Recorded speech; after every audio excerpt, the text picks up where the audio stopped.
This is my shop furnace that I built about 8 years ago. I burn wood and waste oil in it. I'm going to show you how I built it. Just go over the whole thing for you. I'll show you the oil that I added to it. Real quick, my shop's about 2,500 square feet. After I bought this place and I first moved in, I used to heat it with that hanging furnace up there and got a few bills, about 600 bucks, and knew that wasn't going to work. So I knew I had to come up with something. So I looked around at a couple different ideas and decided to go with this style here. This is just a standard or typical heat exchanger. You got a fire down here, heats the tubes up. Blower in the back blows the hot air through. Very, very simple design, very easy.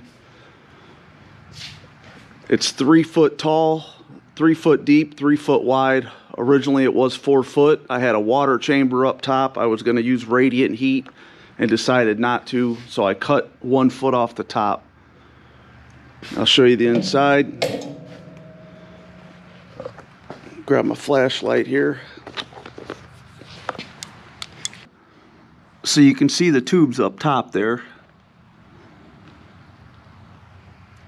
I'll talk about this here in a minute. That's for the oil furnace. So instead of using brick or fire brick, I use what I call ram. And all that is it's a clay type refractory. It's soft. Just kind of smash it everywhere. And then after you fire the furnace the first time, it hardens up. So you can kind of see, like in these corners where I smashed it in the corners, all through here. You can see where some of it fell out here. It's pretty thick. Got it pretty thick in there. It protects the furnace, which you need it protected so you don't burn it out after a few seasons. The door is 3/8, but the rest of the furnace is 1/4 inch thick. The tubes are 1/8 inch, and these are the original tubes. Like I said, I built this about 8 or 9 years ago. They've held up pretty good. If you're not careful, I can't get them red hot. I've got them red hot before. You got to be careful. I'll show you the back of it. So this is like what I call the wind box. This is just a standard house furnace type blower.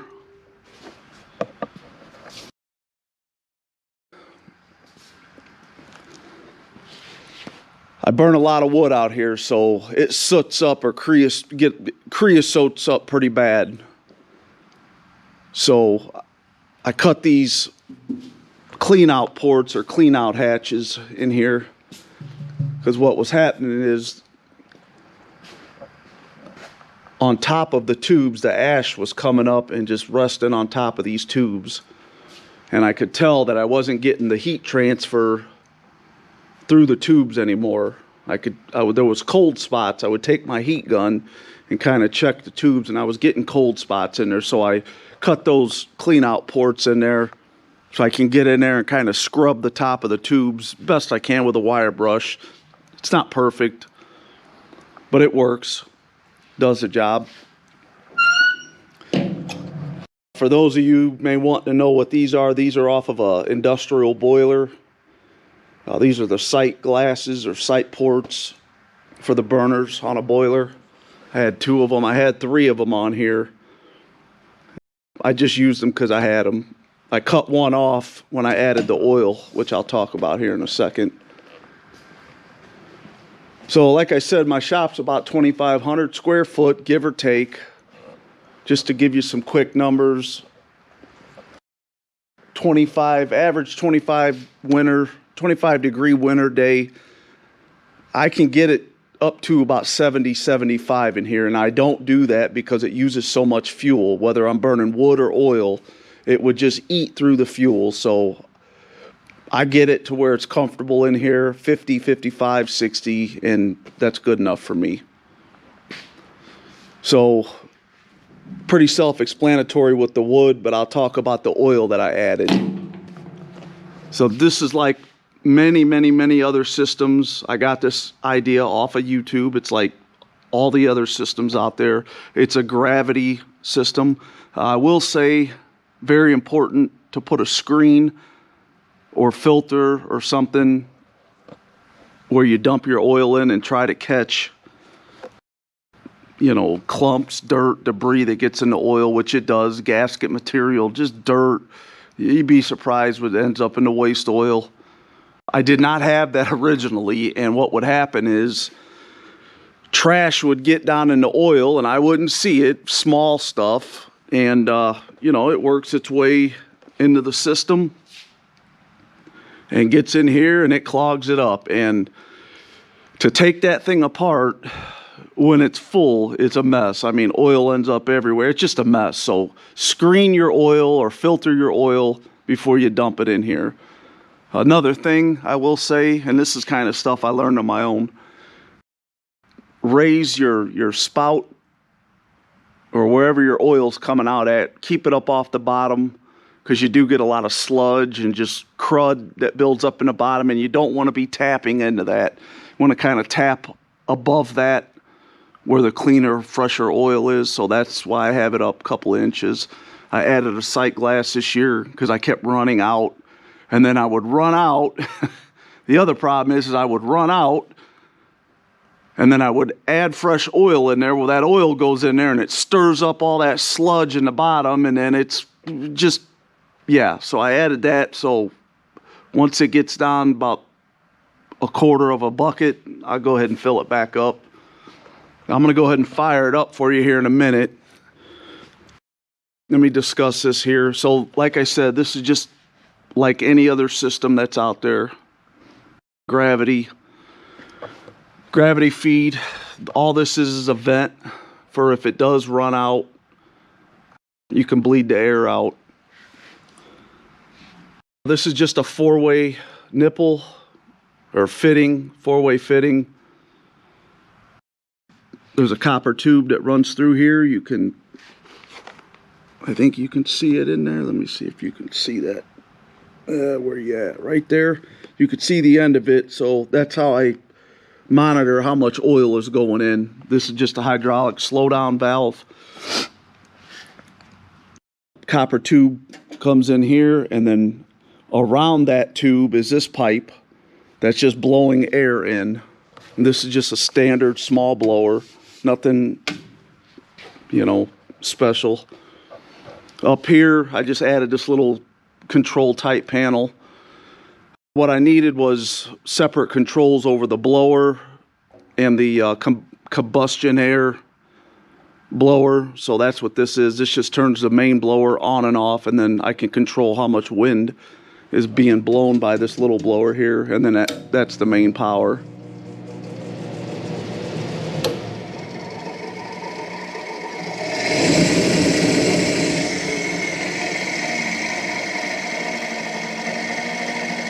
You really, once you use these things a couple of times, you know, I kind of know where everything needs to be, so I might mess with that a little bit, but I don't really mess with it much.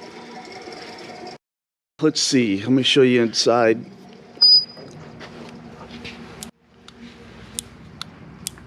Wow, this flashlight, can't keep this flashlight on. So as far as this tube here goes with the oil and the air, there's just a copper tube that comes all the way down. Now it's burned back a little bit. Not a big deal. It doesn't hurt anything. It still runs out here. So, I mean, you could change that if you wanted to. I don't. One thing I will say that I do is when I run out of oil, which I have ran out of oil, I'll switch right over to wood, and all I'll do is I'll cap this off. I'll take this nipple off. I'll put either a plug or a cap on here and burn wood in there, and that's it. That's all you have to do. So you can convert it, you know, run back and forth different fuels. Let me discuss the pan. So all this pan is right here is, here, let me get it up on the table. So this pan that I use is just a cheap $14 or $15 pan. I think this is 10 or 12 inches here. There's a couple of things that I do to it, because if you don't, or I found that if you don't, you'll get a week out of it and it'll be gone. It doesn't last that long anyway. I use 2 of these a year, or a season. But if I don't add these rings, this thing will be deformed in a week's time. So I cut these 2 rings out on my plasma table, and then I just tack weld them. I put a couple tack welds all the way around, and that just helps hold the shape. So you can see inside where it's kind of already started to heat up and take shape of that ring. As far as the top, I just hammered the ring all the way up to the top, and then I just folded the edge over just to try to stiffen this thing up so it helps hold its shape. As far as the inside goes, this thing's about 3 years old, but so I need to make a new one. It's kind of burned up. Originally, this was 1/4-inch plate, and you could see how thin that is. So none of this stuff lasts forever. It all burns up eventually, so unless you coat it with refractory. This was just a piece of 1/4-inch plate, piece of 4-inch pipe, and then I made like a corkscrew type thing just to help create like a cyclone with the wind, and it works. I mean, it doesn't work that much anymore because it's all burned up, but yeah. And then I just stick that in there. The oil in the air comes in, and I get like a cyclone action, and it works good. I'm sure there's better ideas out there. That works for me. That's what I use. It's simple. I don't have a lot of time or money in it, which for me, that's great. This year, I got my hands on 150 gallons of biodiesel that was potentially had water in it. I've never burned diesel anything that thin viscosity wise, so I didn't know how it was going to do. It ended up working out great. So you can burn, or I'll say I can burn kerosene or diesel or whatever. Not that I would, because that's expensive, but I'm just saying viscosity wise, you can run pretty thin stuff in here. It worked out great for me. What I ended up doing was cutting it with waste oil 50-50 just to burn it up, and it burned pretty hot. A couple of disclaimers. You know, this whole oil thing, it's great if you get access to waste oil and you don't have to pay for it. That's great, but it's dangerous. It could be very dangerous. And you see I have 2 fire extinguishers here. You know, my type of furnace, if anything ever went wrong in here, I can close this door, shut that flue, and it'll snuff it out. You know, kill the oil. I have a couple of valves to shut the oil off, but this can be very dangerous. So, you know, I caution some people. Maybe it's not for everybody. I saw a couple of videos on YouTube. One guy had a pan on the floor. The oil was going in the pan, and he lit that, and the flame was coming up into his heater. You know, I think everybody knows how grease fires are, and if that thing's burning and it gets knocked over, and then now you got, I don't know, just be careful is all I'm going to say. This is not for everybody. Don't copy mine. You know, do your own thing, do your own research. It works out great, especially for heat, but just whatever style you go with, make sure you have fire extinguishers and you have a way to contain that burning oil. Do not burn oil out in the open. Don't do that. That is not good. Like I said, I don't want to repeat myself, but you know, if something went, which I've had that happen. I burned a hole in my pot last year and I didn't see it. And as the oil was getting thinner, it was starting to drip out of the bottom. It lit. It didn't, you know, nothing bad happened, but it lit the oil off on the floor of the furnace. So I had kind of a small fire going in there. Now, I didn't do anything, but I'm going to go ahead and get the pan installed and go ahead and light this thing up for you and show you how the waste oil burns. So I'm going to go ahead and go over the quick steps on how I light this thing, because once I start, I'm not going to be able to stop and show you with the camera because I'm going to be doing some things. So I'll just explain it right now. So what I do is I'll turn this on full blast, which I'm going to try to show you once I get it going. And I'll just count to, I have a number in my head that I count to, and then I shut the oil off. That's pretty much just priming the furnace. Now, I do have the pan back in there. It's ready to go. I think you can see that. Once I have the oil in there, I'll grab that torch right there, light it up, and I get that pan red hot. And like I said, I'm going to show you that. So let me see if I can grab a light for in there.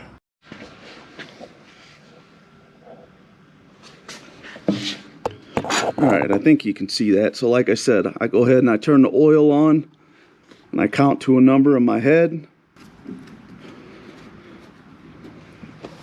All that's doing is the same as just, you know, dumping a little bit of kerosene or oil in there. So it's the same thing. So I'm gonna go get you guys on the tripod here so I can get my hands empty here.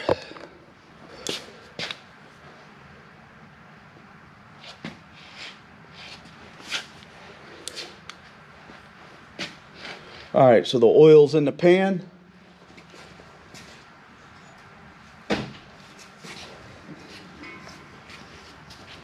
I'm going to leave this door open when I throw that switch so you can see, but typically after I get the pan nice and hot and ready to go, I close this door and throw the switch, because you do get a little bit of smoke coming out just when it lights off. So, but I'm going to leave it open so you guys can see. Make sure the flue's open all the way. And then as far as a torch, I use what I call a weed burner type torch.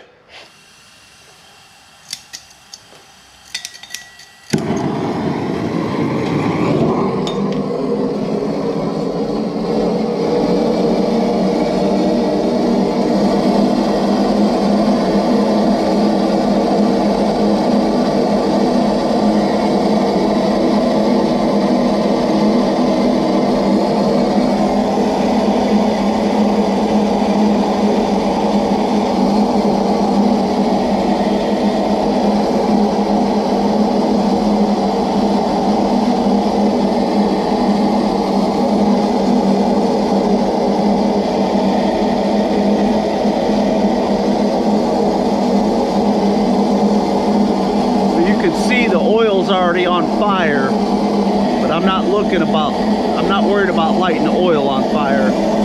I'm worried about getting this pan nice and hot.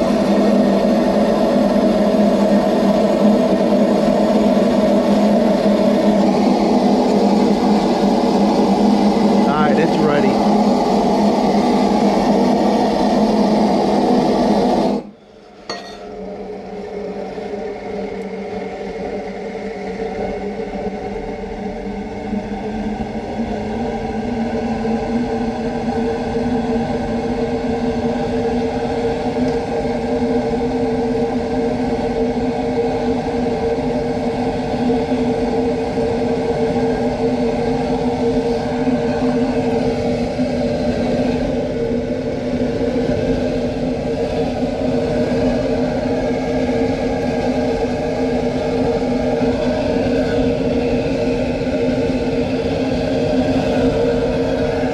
What I have to do sometimes is after I take the pan out and put it back in, if you don't turn it just right, there's a sweet spot on turning it where the air comes in, so it looks like it's all right.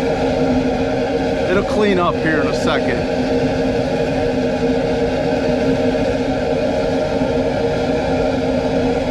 But you can see it's a hot fire.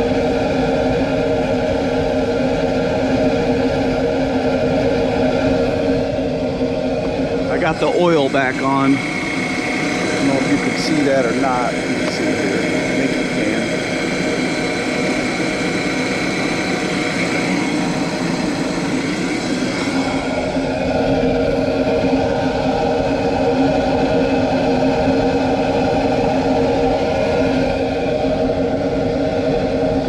I don't think it's showing up on camera, but I get like a cyclone action in there, which is what I want. It's not just a straight fire, I'm getting a spinning action.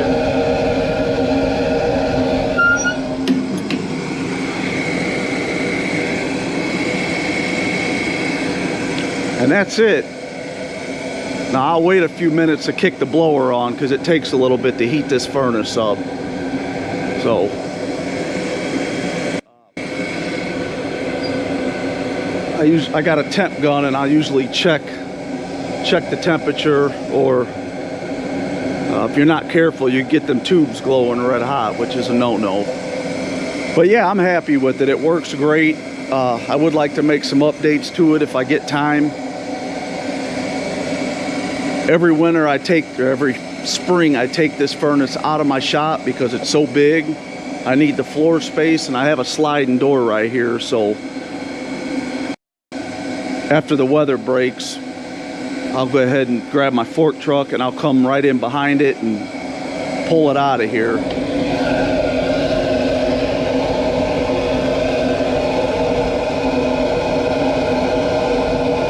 So it's still a little rich from priming it. When I lit it off, it'll clean up a little bit and it'll get brighter. It's starting to right now. You'll notice the flame will start to come down a little bit. It'll be more defined. It'll be brighter.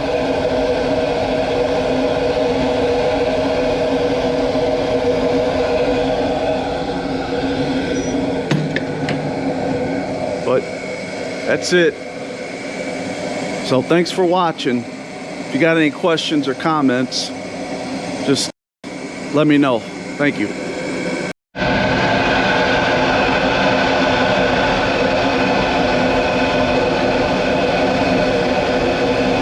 Where I usually burn it at, right there.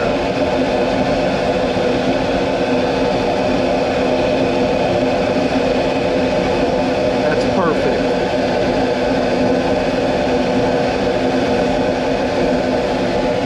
I don't know if you can tell or not, but that pan's starting to get red hot. Let's see if I can cover that light. See how that pan's getting hot? That's what you want right there.